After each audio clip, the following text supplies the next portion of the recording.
about myself before starting the session, and then I'll share my screen. I'll start the lecture, and eventually at the end of the session, there will be time for question and answer. So you can ask your questions on the chat box, or you can ask directly during that time.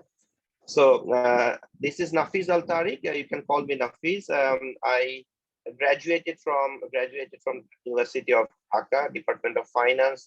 In fact, I have completed my graduations and masters from the Department of Finance at University of Dhaka back in 2009 and 10. I joined the investment industry in Bangladesh in 2011. In fact, at the same time with my bachelor and masters, I have completed all three CFA level programs in 2009, 10, and 11. And in 2013, I have completed my financial risk manager program with Global Association of Risk Professionals as well. So I'm a CFA charter and a financial risk manager. And I have been working in the Bangladesh investment industry for the last 10 years in different capacity. At this moment, I'm working at Asian Tiger Capital Partners. It's a locally licensed asset management company who manage a couple of mutual funds. And in my previous last 10 years, I have worked in different buy side and sell side companies in different capacities. So I'll start the session now. So I'll share my screen at this moment. So you can let me know if you can see the screen or not.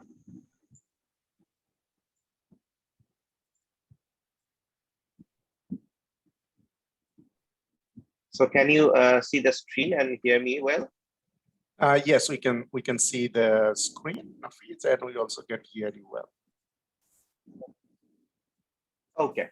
So thank you for joining in the session. And the topic is risk return and diversification. I'll be covering mostly in investment risk return and diversification issues. And when we talk about return, most of us are obsessed with return, but we can't talk about return without understanding risk. And when we talk about risk and return, we often need to diversify. So I'll focus on risk part first, and to discuss about the risk part, I go back to different markets and different times where we have seen in different times the market like there are different market boom and bust, and how the market performed, and how we can learn from those boom and bust, and how investors can take position and learn lessons from those scenarios. So I'll be covering different asset class segment and also different markets. Obviously, there are many different markets that are in similar example we can find in different markets, but I picked some of the markets and some of the asset classes. So I'll look into the Nasdaq's long recovery after the 1999-2000 boom and bust of tech bubble and bust, and then the long recovery of Japan's equity market. I'll also covering the unpegging of Swiss francs, so how currency market suffered due to different foreign exchange policies. The recent events of the tumble of lira and how that triggered the crash of Istanbul stock market as well. I'll be talking about a brief about the 1929 Great Depression. And since obviously we are talking about boom and bust, and a lot of these are driven by the macro phenomena, and recessions and booms are part of different economic cycles. So I'll be covering the land without recessions, a long economic boom of Australia. And when we talk about Australia, we can't if we don't talk about the commodity market, so that doesn't complete. So I'll talk about the potential for commodity super cycle as well, and how investors can cope with different market cycles. We look back in 2007 and 2008 and looking at different indexes performance, and how investors can position their investment during different market cycles, and eventually what are the practical implications in terms of risk return and diversification. So we'll sum up all these things with some practical suggestions as well. So first, I'll be looking into the Nasdaq's long recovery. So as you know, in 2002, in 1999 and 2000, the Nasdaq bubble took place and it passed. So in the Nasdaq went down 78% in 30 months from its high in 1990, from its high in 2000. So it went to on an intraday high of 5,132 level, and then it gone down by 78% in the next 2.5 years. But what happened after that? After that, it took 14 years for the index to reach its previous high, and that is assuming you reinvested all the dividends that you got from your investment. If we adjust the inflation and look at the real rate of return, it took 17 years for the index to move back to its previous high. So it's a long period of time that index took recovery. So if someone invested 100 taka back in that period of time, so it took almost 17 years on a real term to get back their money.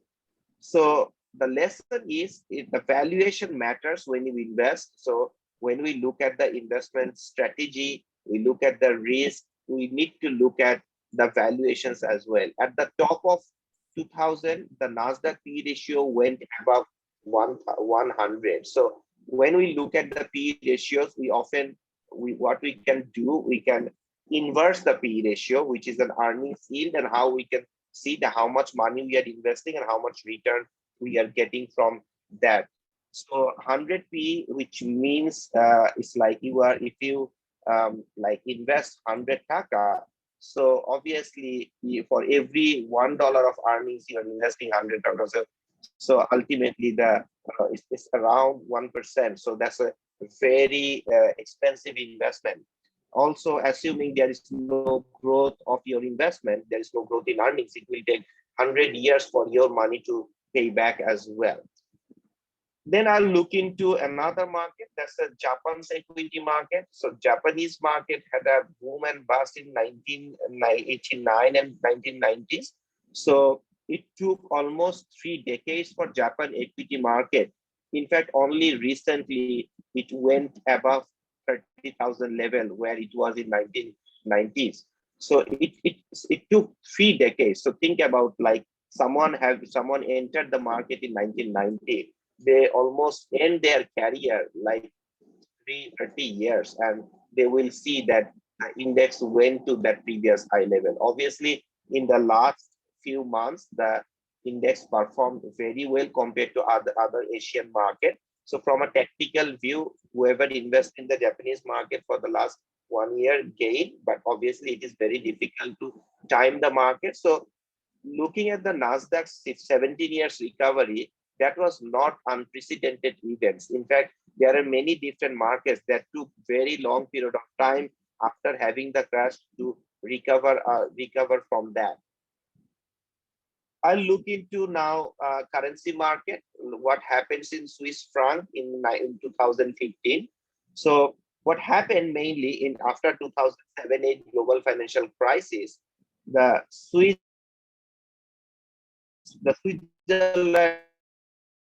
used to like thought that it was a safe haven investment. So they used to invest more money in the Switzerland market. So demand for Swiss franc gone up. If you look at the bottom of the chart from 2008 to 2011, the Swiss franc rallied a lot. So what the Swiss central bank, the Swiss National Bank, they had a fear that if the currency appreciate a lot, they are highly dependent on their exports, so their export will suffer. So what they did in 2011, they pegged their currency with the euro. In fact, previously, when there was no euro, they used to peg their currency with the Deutschmark. So in 2011, they started pegging their currency with the euro at the level of 1.2. So, and that pegging gone for around 2011 to 2014, at the end of 2014. So that they were thinking about how long they can manage the currency, how long they can peg Swiss franc against the euro. So the Swiss National Bank, they thought if they continue to peg the Swiss franc against the euro, the currency will continue to be, there will be a negative repercussion in the economy. So on a suddenly in 15th January 2015, so they decided to unpeg the Swiss franc, and at one point the Swiss franc went to like it went up by 40% on a single day. So obviously, when we look at different risk parameters, for example, value at risk or standard deviation, this type of events show us that the traditional, the theoretical things we learn using standard deviation as a measure of risk, or even the value at risk using different distribution assumption, it often does not work in case of such a massive shift in the market. So what happened? Many hedge funds that gone bankrupt because of that event, and even it triggers many of the equity markets to go down as well, because many investors decided to withdraw their fund. And whenever you are having withdrawal of your fund from your from your equity investment, you are forced to sell, and then the equity market goes down as well, not just in Europe, in other markets as well, like other frontier and emerging markets. Then I'll look into the recent events. Just in the last month, what the Erdogan from Turkey, so what the president did, he like fired the central bank governor. So he fired Mr. Akbal and he installed Mr. Sahab as a new governor. So the central bank chief, so he fired, and as a result, the lira gone down. So it gone down at some point of time, it went down 14%, 1/4. And not only that, their money market cost of funding has gone up as well. And the Istanbul stock market has gone down by 10% in one single week. So what happened, like when it's like he fired the central bank, so market goes crazy. In fact, lira has been appreciating for a long period of time if you look at the chart. So ultimately, it went down by 14% at some point of time. There is a stock market crash, and overnight swap rate that gone up, and foreign investors lost confidence and they tried to withdraw their money as soon as possible. So that had a huge debacle in the currency market as well as stock market as well. Then I'll go back to like 1920, like Great Depression. In fact, for the last 1 year, we have been talking about a lot on the financial market history, what happened in the Great Depression, especially when the coronavirus thing hit 1 year back, and different stock market went down like 25 to 30% in one single month. So we were discussing like when it was last went down such sharply, but eventually the most of the market gained very sharply in the last 1 year. But in 1929, it took almost like 25 years for the Dow to reclaim its peak, what it was in 1929. So what happened in 1928, after a huge rally in the 1920s, the Fed raised the rate from 3.5% to 5%. So there was a contractionary monetary policy that was being taken place, and industrial production fell down by 45% following that. Dow Jones fell 45% in 2 months, and almost there are a lot of bank failures at that point of time. In fact, in 1930 alone, like 1,350 banks failed in 1930. And in the period from 1929 to 1933, in those 4-5 years, there were 11,000 banks failed, and unemployment rate went to 25%. In fact, because of the coronavirus season, when it hit the US market last year, the US also have seen 25% unemployment rate as well. So that's a massive recession, and it stayed there so long period of time, because that time the government and central bank did not come with the stimulus thing. So obviously it took almost 25 years for the Dow to regain its peak from 1929. In fact, in 1933, the President Roosevelt, they ordered the 4-day bank holiday because there was so much like money withdrawal from the banks. So banks failed because there was a bank run as well. And now we talked a lot about after the Australia had a huge a rally in terms of economic growth. In fact, if we took the base of 1990, the Australian economy it went so much, like it surpassed like on a relative basis, it's performed better than United States, Britain, and many other economies. And even in that period of time, the economy did not suffer any recession at all. And so that this economy is like called by many economists that land without recession.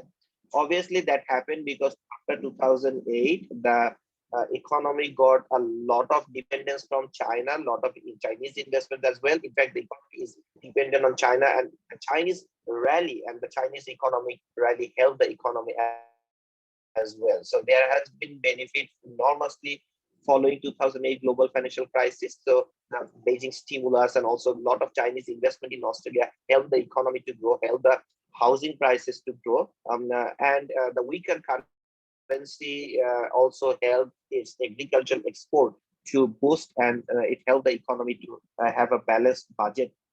So economy did not suffer any recession until the coronavirus thing hit. And you can see in the last, when the COVID-19 hit, it had a slight dip in the, in fact, it went down by 6%.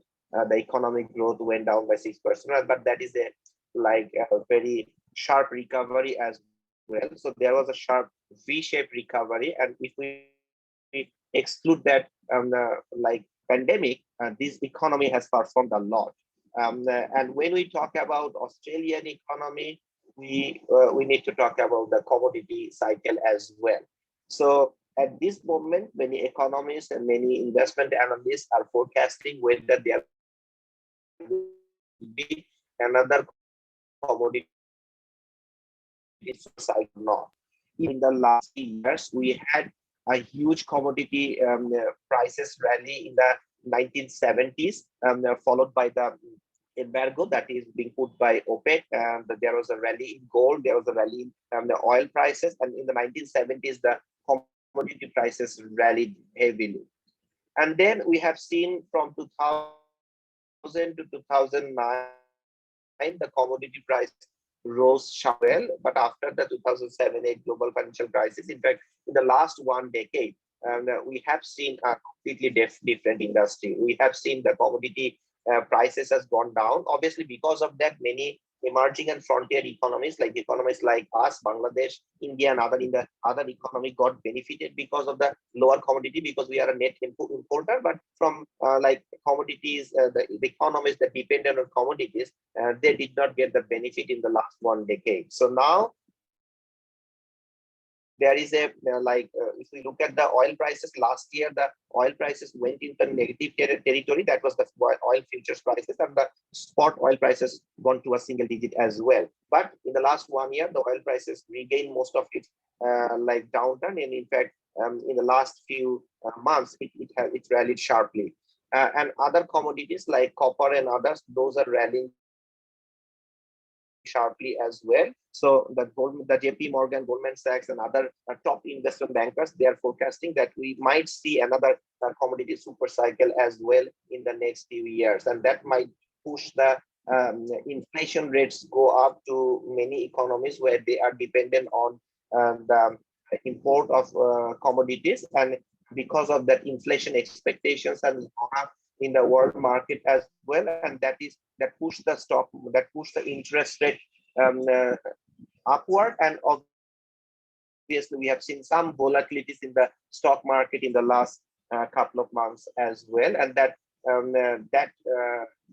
downturn cooled by recent Biden stimulus as well. So obviously we might see a lot more volatilities in the stock, bonds, currency, and other markets as well. And if we look back all these different events, obvious markets, most of the market moves with cycle.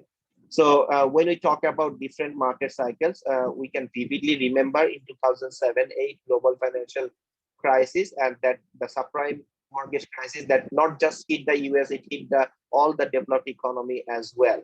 So what happened after the global financial crisis, if we look at different indexes return in 2008 and 2009. So in 2008, most of the indexes has gone down sharply. if you can look at the slide, like S&P 500 gone down by 37%, Dow 32%, Nasdaq Composite 40%. These are all US markets. So then if you look at the MSCI Europe, Australasia, and Far East stocks, that went down by 45%. Then Citigroup High Yield Market Index, Merrill Lynch Global High Yield European Issuer Index, that gone down like 25 to 32% as well. So what happened after that downturn? In 2009, there was a sharp recovery. So normally what happens when a market goes down so sharply, we have seen in the last year, March as well, market went down so sharply. In fact, that was the shortest bear market in the history. So in most market downturn, when market goes down so sharply, it eventually goes back. So some of those downturn are being recouped in the next year. So in 2009, obviously I have shown you that in the first 2 or 3 slides that some markets took a long period of time to recover its peak as well. So in 2009, so most of the indexes went up very sharply. So Standard & Poor's 500, S&P 500 stocks gone up by 27%, Nasdaq 45%, MSCI Europe 27%, Citigroup High Yield Market 55% gone up, and some other market gone up by more. So what's the implication of these different market cycles? So how we can cope up our investment and manage our risk and diversify during these market crashes? So when we talk about like managing risk and return, so first in this, if we look at this 2008 and 2009 market, so if you invested at the start of 2008, you can see after 2 years, you just break even or you just gained a little. So if you invested 100 taka, probably your money is like 102 or 103 after 2 years, after accepting all these huge volatilities. So does it make sense or not taking those risks, or like how we can cope up?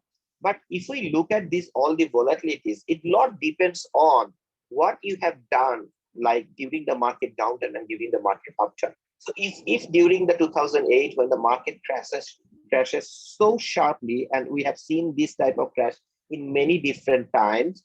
So if you are in panic, if you are highly leveraged, you are forced to sell your investment because of margin calls, or you are panicked because equities are going down, and then you miss the rally when there is a cyclical rebound. So that's a cardinal sin in investment. So in those decline periods, it's very hard to keep your cool. But in many different markets, and obviously if we look back all the market history, like selling panic selling during that huge downturn and failed most of the cases, what we see, we can't position ourselves timely basis, and during that cyclical rebound we lose. So what we need to do in those high volatile periods, we need to survive. So obviously, in order to survive, if we are very highly leveraged, it's often hard to maintain your position because you are having like margin calls and all these things. So you are forced to sell. So obviously, having your leverage position within your risk tolerance level, that is extremely important. And you need to position yourself for the cyclical rebound as well. So if we summarize all these things and look at the practical implications, so when you study different theoretical concepts like Marquis efficient frontier or capital asset pricing model and all these theories in finance, majority of the cases we assume that the return follows normal distribution, which means there is a 99% chance that my return will be in between plus minus 3% of my mean. So according to normal distribution, a 3 sigma day event should occur only 0.6 times a year on average. And in the 1940s, what we have seen after the Great Depression, there were 4 days per year during which stocks moved by 3 standard deviation or more. So that's a massive violation of normal distribution assumption. In fact, from the 1940s to 2000, 6 decades followed, we have seen a long period of economic boom. So in the 6 decades followed from the Second World War, so there were not more than 3 sigma days per year. So risk has been under control during that period of time. With occasional, there were volatilities, there were markets ups and downs, but the market volatility was within the control. Obviously, it is still violates the normal distribution assumption, but the tails were not that fat. However, from 2000 to 2010, we have seen on average, there were 9 Phi Sigma days per year. So per year, we have seen Phi Sigma days in 9 occasions. And in financial markets, what we see, the return distributions are normally not normal. In fact, the negatively skewed distributions are much more frequent in a financial market, irrespective of the asset class like equities, currencies, commodities, or whatever we see, and then the distributions. That's much more than extra normal distribution. So there is not much symmetry as well.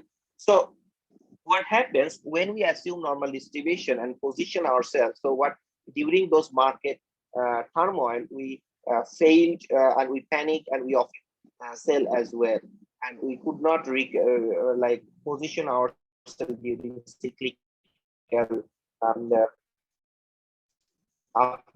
and also there is that is and risk is in practice that often the diversification still works. Investment suggestions, we always suggest to diversify well, but however, the caveat is we need to understand that diversification as well. If we look back all this market stress and this market turmoil, see that correlates among different asset classes and being stress period of time. The cases like last 1 year pandemic or 2007 crisis or the dot or 19 when the real estate crash or 1929 global financial crisis. In all these cases, we can see the correlations tend to increase, which means a diversification seems to disappear when investors need it most. So obviously, even we diversify during market turmoil, if all stocks or all asset classes go together, it is very hard to manage risk. So during those periods, obviously, we need to understand that market cycles.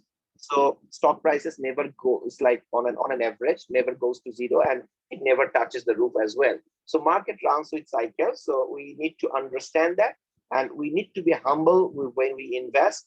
And we need to understand that periods of like boom period, we often forget that because of our complacency that negative things can offer and it sharply affect our portfolio. So that's why we need to study the financial market history and different market booms and market crashes, why that happened. We can look at the last 100 years and it's just not about last 100 years. We can look back last 500 or 700 years as well, because it happened in like tulip bubble or South Sea bubble.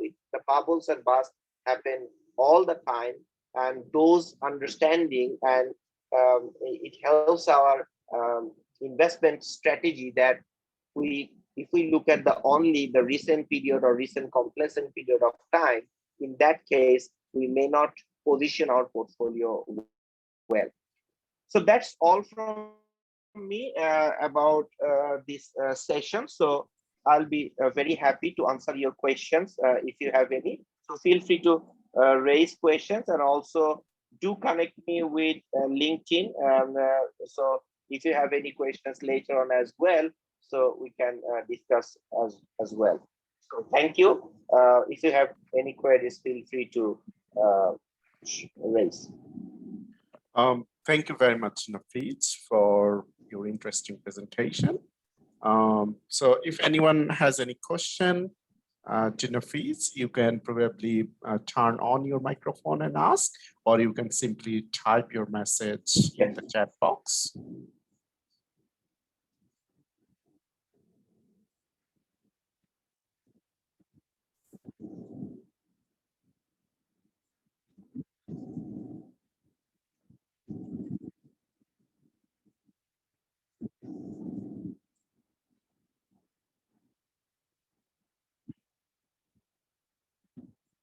Does anyone have any question?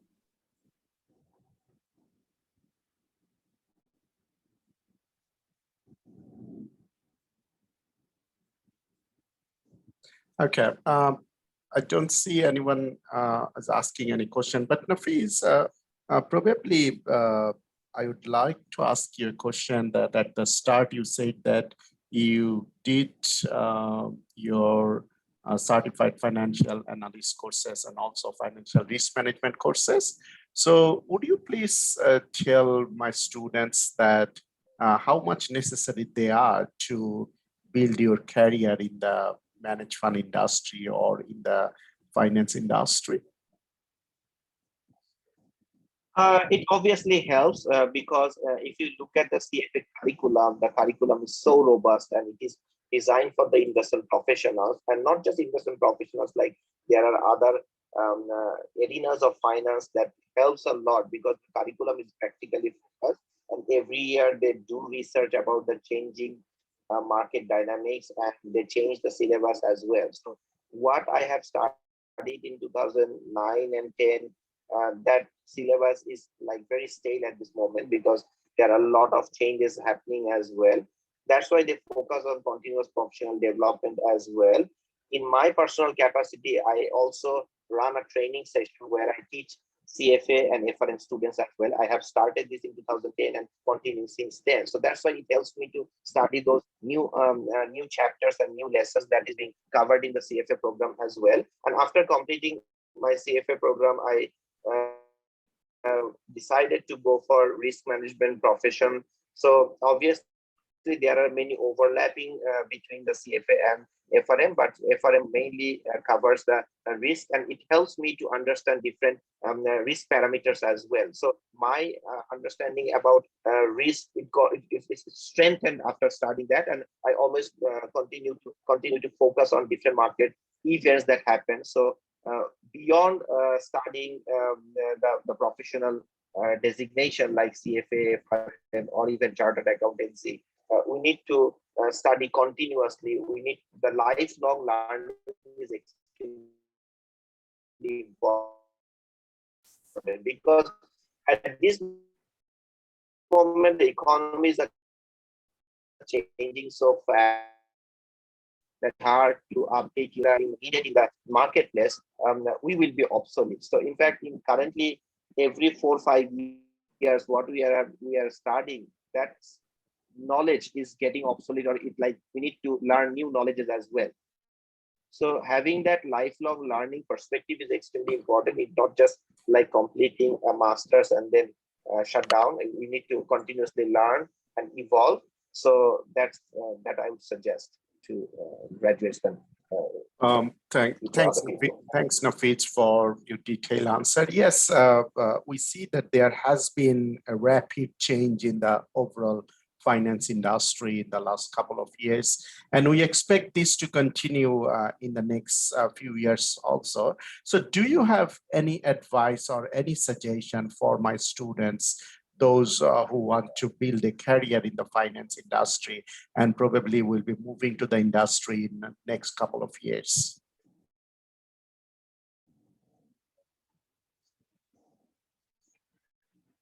So the suggestion will be is like we need to be extremely competent about the technical aspects what we are studying. That is one part, but that is a very small part of our total career. In fact, I would refer like looking into a document from CFA Institute research publications that like investment professionals for the future. So where it is saying that obviously there are skills that are we need to go towards very deep on certain topic that we are skillful, but we need to like expand our knowledge in different other topics as well. So they are focusing on T-shaped learning. So it's not just about hard skills or technical skills. It's not just about soft skills. There are other things as well, like leadership and other issues, networking. So obviously, if I pin down all these things into one summarized thing, after completing like masters or completing any professional designation,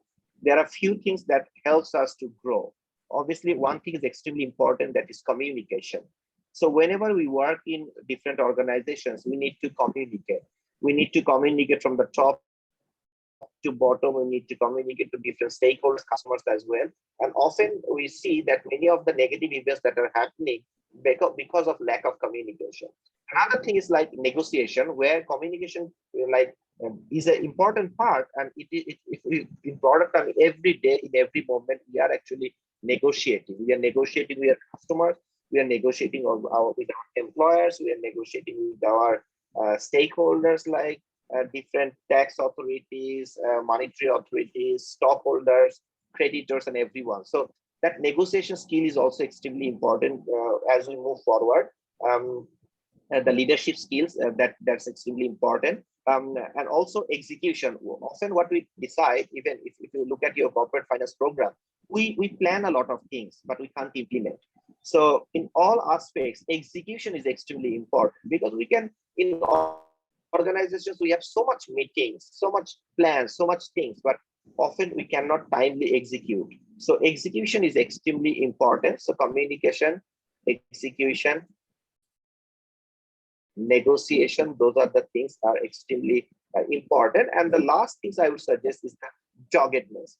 Often we try to do things passionately with proper plan, but situation may not help us to it may not be successful, but we continuously be patient and continue to achieve good things. So having a growth mindset is extremely important as opposed to fixed mindset. And those are the things that are part of that T-shaped learning, along with what we are technical skills we are gathering in different universities and different professional designation. And also there are different soft skills like different Microsoft Excel, Python, or other like Power BI, or all these things that helps my work to be done. But you need other skills as well that helps you to move forward. Okay, thanks, Nafiz, once again. I can see one question from one of the students asking, does it possible for a person who is not major in finance to enter this industry? So I think the question is, if a student has a general business degree, or maybe a degree in business administration or commerce, is it possible to go into the finance industry?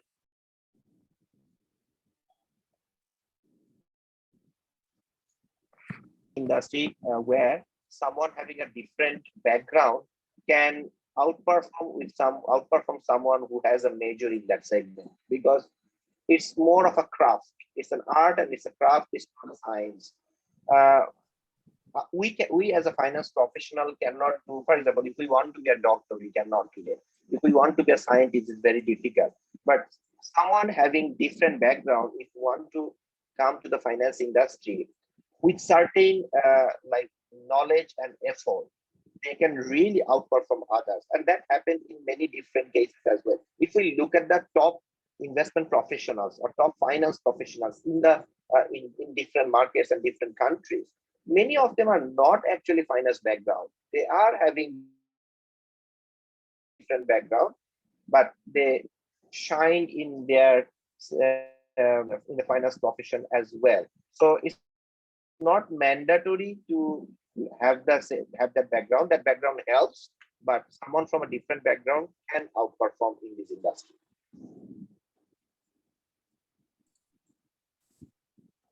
Okay, so thanks, Nafiz, once again for all your effort, your time, and presenting your interesting topic.